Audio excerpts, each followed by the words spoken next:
आज हम पढ़ेंगे कोल। कोल क्या होता है? ये ब्लैक मटेरियल होता है प्लांट ओरिजिन का। ठीक है, ये आप देख सकते हैं डायग्राम के ये एक ब्लैक मटेरियल है और ये प्लांट ओरिजिन का है जो कि ज़मीन के नीचे तह में अर्थ क्रस्ट में जो है पाया जाता है। ठीक है, कहाँ पाया जाता है जी? ये अर्थ क्रस्ट में। और इसके लिए हम कहते हैं कि ये कहाँ से आया कि ये ख्याल किया जाता है कि 500 million year ago 500 million 500 millions year ago जो है जो प्लांट्स थे वो ज़मीन के नीचे चले गए, वो बरीड हो गए। ठीक है, और उसके बाद वहाँ पे उनका बैक्टीरियल डिके हुआ क्योंकि वहाँ पे एयर नहीं थी। ठीक है, in the absence of air जो है वहाँ पे क्या हुआ, उनका डिके हुआ। और उसके बाद क्या हुआ, प्रेशर भी वहाँ पे ज़्यादा था। ठीक है, under high pressure and the absence of air क्या हुआ जी, प्लांट्स जो ज़मीन के नीचे बरीड हो गए थे उनका क्या हो गया, उनका डिके हुआ। ठीक है, प्लांट्स में क्या होता है जी, यानी जो ट्रीज वगैरह हैं, वुड है जी। ठीक है, वुड, ठीक है, उसका क्या हुआ, डिके हुआ। और किस तरह से डिके हुआ जी, हम यहाँ पे लिख लेंगे कि under high temperature and pressure.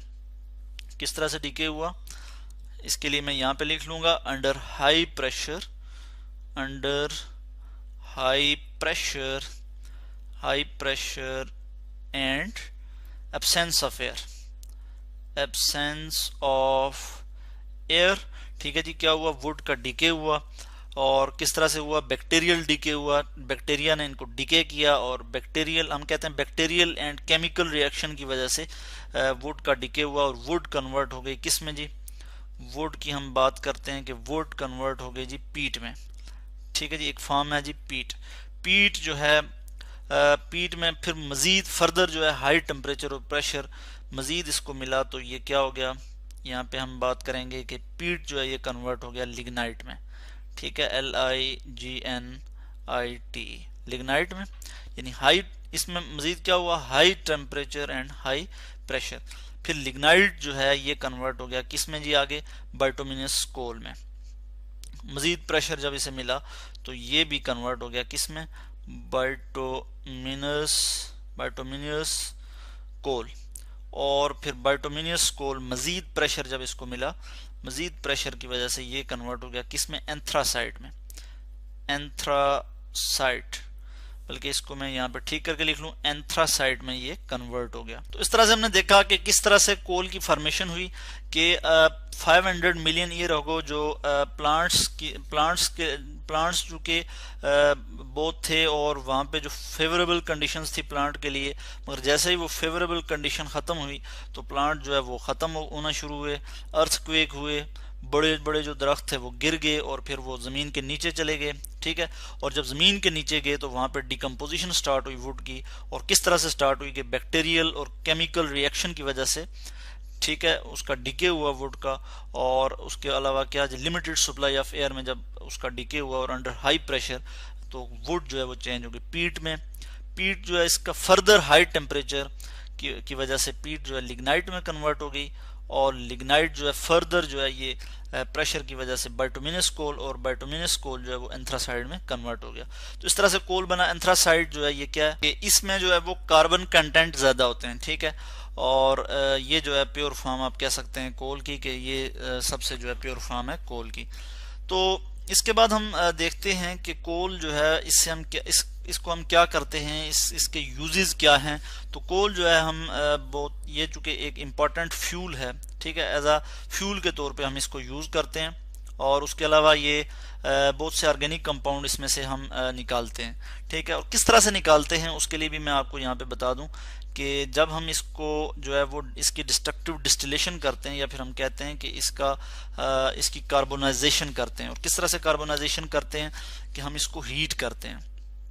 इसके बाद हम कोल की क्या करते हैं जी, कोल की हम डिस्ट्रक्टिव डिस्टिलेशन करते हैं, या फिर हम कहते हैं कार्बोनाइजेशन करते हैं, कार्बोनाइजेशन।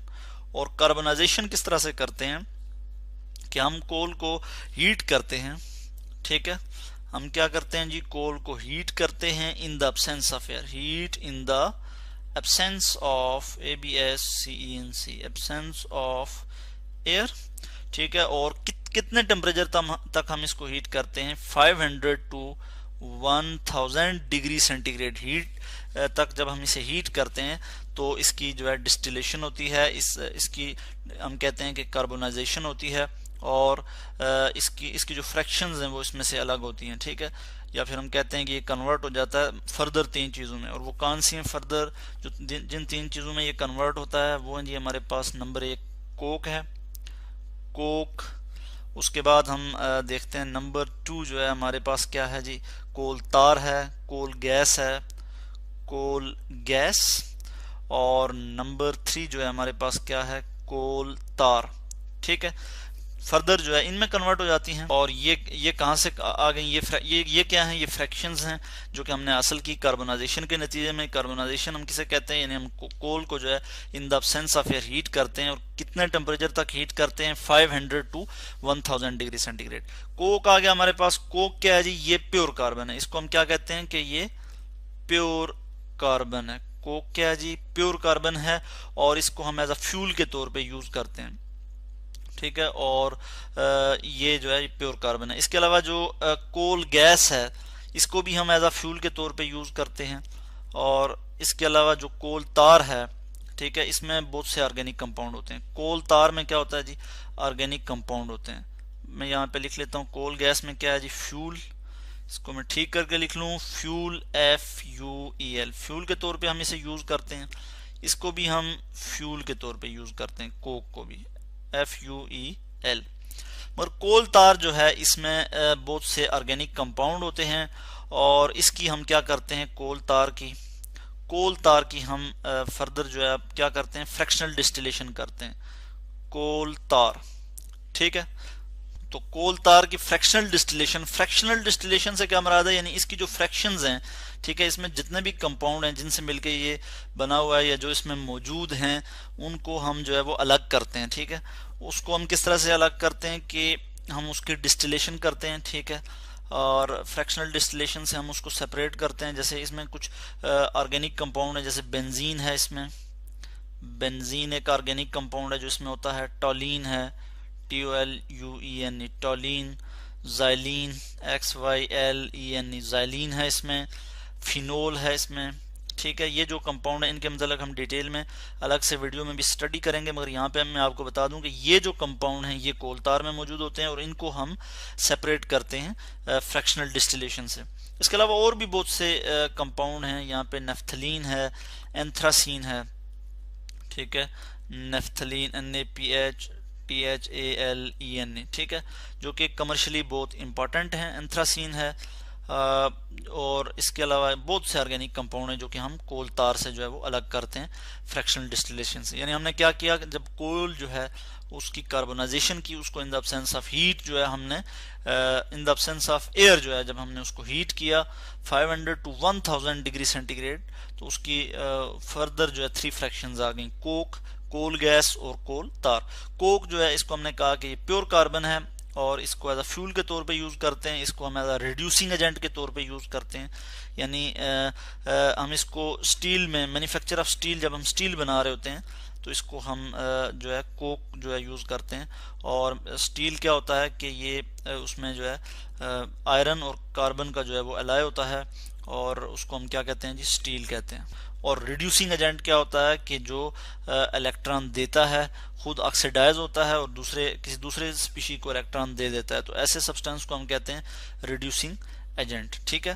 तो इस तरह से कोक को हम एज अ रिड्यूसिंग एजेंट के तौर पे भी यूज करते हैं, कोल गैस को हम एज अ फ्यूल के तौर पे यूज करते हैं, और कोल तार से हम फर्दर जो है ऑर्गेनिक कंपाउंड जो है वो उसमें से निकालते हैं। तो इस तरह से ये हमने आज देखा कि कोल जो है वो क्या है।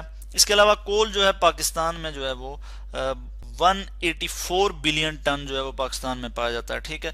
और इसका 80% जो कोल है वो जो है वो ब्रिक्स वगैरह बनाने के लिए हम यूज करते हैं। पाकिस्तान में जो है ब्रिक्स बनाने के लिए यूज करते हैं। भट्टी में, लाइम किल में क्या करते हैं जी, ब्रिक्स वगैरह बनाते हैं, ईंटें वगैरह जो है बनाते हैं। कोल क्या है इसके मतलब आज हमने स्टडी किया, होपफुली कि आपको इसकी समझ आई होगी।